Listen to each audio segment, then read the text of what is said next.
Hello, everyone. This is Kevin, your entrepreneur, and let's talk about Uber today and the news that they are possibly on track to lose over $3 billion in 2016 alone. That is a huge, huge chunk of change to lose, especially when you're still technically in startup mode. So some people have, wondered, oh, is this the end of Uber? Is this the beginning of Uber? Some people say, no, they're valued at like $60 billion. They're going to be fine. And the situation is very complicated. I'll post some links below to the rideshareguy.com, a very good blog by Harry Campbell. I believe that's his last name. I'm sorry if I'm getting the name wrong. I am so bad with names. I am so bad with names. I forget my own aunt's name sometimes. So I'm sorry. It's nothing personal. The Rideshare Guy, it's a great blog. Almost anything you want, you could read there. Truthfully, when I read that blog, I kind of wonder why do I even bother making these YouTube videos. But in this case, I'm wondering. Well, not wondering. I should say I'm kind of disagreeing with the narrative because Uberman also did a video on this and the uh, the money losing, and there's like some.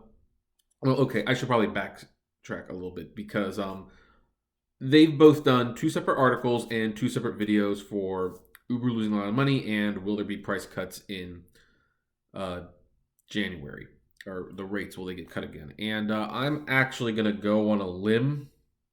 It's not a very sturdy limb. I'm going to acknowledge that. And I fully anticipate that I could be wrong and I will get a bunch of comments saying, like, you were wrong. I fully anticipate that. But they anticipate the rates being cut again in January because they've happened 3 years in a row. I would normally have said yes, expect rate cuts, but now that we've got this report that Uber could be potentially losing $3 billion of investors' money, I think we might actually dodge a slightly small bullet this time because I do agree that if the rates had gone down, they would not have gone down much. I'm not certain they're going to be cut again. And it's because of this money loss. Uber is hemorrhaging money. Now, a lot of it was largely because of China. They entered China and they pretty much found that there was a lot of competition over there who had the advantages that Uber had in the States that Uber no longer had over there. And so Uber folded and got out of there. There's a lesson in this, folks, by the way. If you're growing a business, make sure it's profitable at home before you start to expand. But once they folded China, there was the expectation that things were going to get a lot better, but they really haven't gotten better. And the reason they have not gotten better, in my opinion, my personal belief, is because the Uber rates have still been criminally low. Now, of course, passengers like low rates because they can go get a ride for a few miles away. My automatic light just went off and pay like $3 sometimes, and that's less than what you spend at McDonald's for a couple cheeseburgers. It's nothing. But the thing is that Uber's not making a lot of money either, and the drivers aren't making a lot of money. And because the drivers aren't making a lot of money, a lot of drivers don't drive. And so for the last few months, they have actually been doing promotions. I have been personally getting a great promotion that I've been taking full advantage of for every week except for that 1 week I was in West Virginia, where I'm not only guaranteed like a surge rate, whether it's surging or not, but if I do so many rides, I get a bonus. Now, if it's like 20 rides, I get $30. If it's 40, I get 70. And if it's 60, I get 120. I got the 60 once. And most of the time, I can get the 40. I can always get the 20. 20 is nothing. That's easy to get. And all that surge money that the customers are paying and all that boost money, that's coming out of Uber's pocket. So Uber has personally paid me a couple $100 most weekends for the last couple months out of their own pocket. And they're doing that with dozens of drivers in my one little area alone. And who knows how many hundreds of dollars they're spending not even hundreds, let's say thousands of dollars saying per county with these promotions. And they have to do these promotions because the drivers don't want to drive for the wages that they are driving. They're getting paid. So, why do I think this means we're not going to get any price cuts? Well, we might still get the price cuts. I mean, Uber might drop the rates and pay the drivers the difference, because I can guarantee you driver morale is low. It's never been this low before, and they just need to keep the drivers happy. They just do.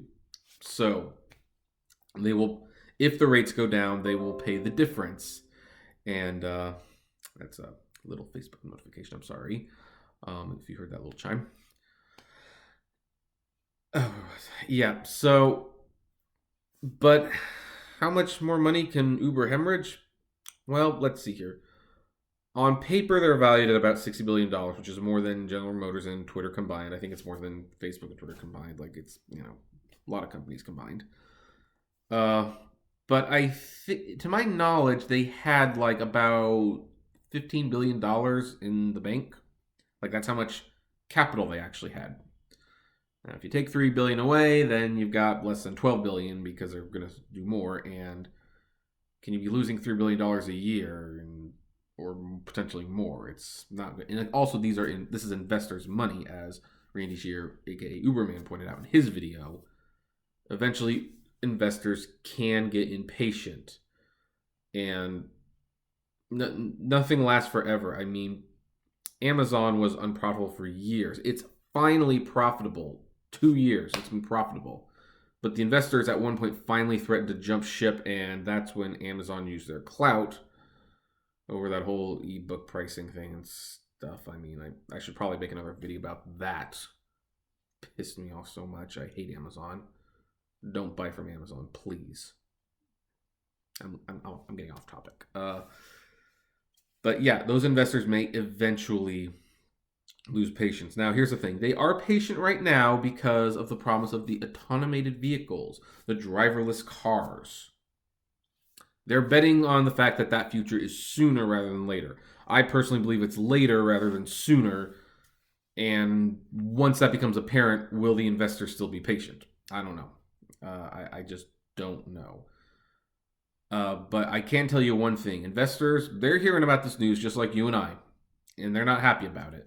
They're not happy to be throwing money in a company that's just losing so much money. And they will eventually ask Uber to do something about it. And at the moment, there's really only one thing Uber logically can do, and that's raise the rates and charge more money and put an end to this promotion nonsense where they're paying drivers bonuses just to keep them on the road, when really the customer and the passengers should be footing that bill, should be footing those costs. I just don't see them cutting the rates again, because if they do, they'd have to pay the difference themselves. Investors aren't going to be happy to know that there's even more money coming out of Uber's pockets. I don't see it happening. I'm sorry, I don't. Again, it's not a very sturdy branch, because common sense indicates that, yes, the rates are coming. They might even be coming January 7th, 8th, 9th, or 10th. That's typically one of the 4 days that they cut the rates.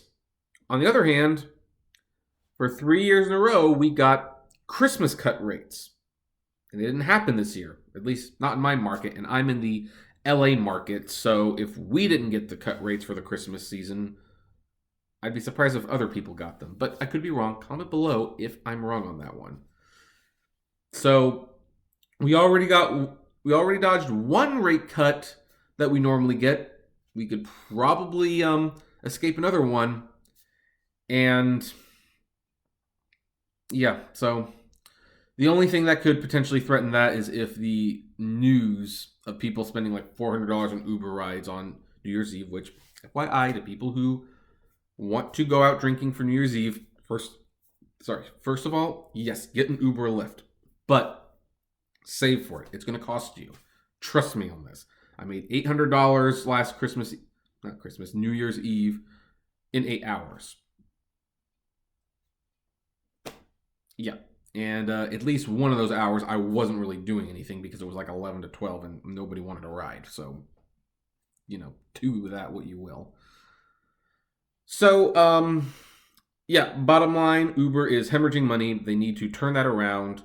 I think the only way they could logically turn it around, or at least start to turn it around at the moment, is um, to raise the rates, um, try to expand Uber Eats, which is going to be difficult because they're not getting a lot of driver support for it. A tip option that would help, and get out of China, which technically they already got out of China, so that should help. Um, Even if they continue losing money this year and cut rates as well, I don't anticipate they would lose another 3 billion. But if they're losing 1.5 billion a year, that's still like in 10 years, you're out of the game. I don't know if I don't know. There is a good business model in here somewhere. If transportation wasn't profitable, the taxi industry would not have existed all these years. But they need to figure it out, and a good place to start would be simply raise the rates. That's just one very basic thing they can do, and maybe bring the minimum ride back up to at least $5. Make it 10. Most people can afford $10.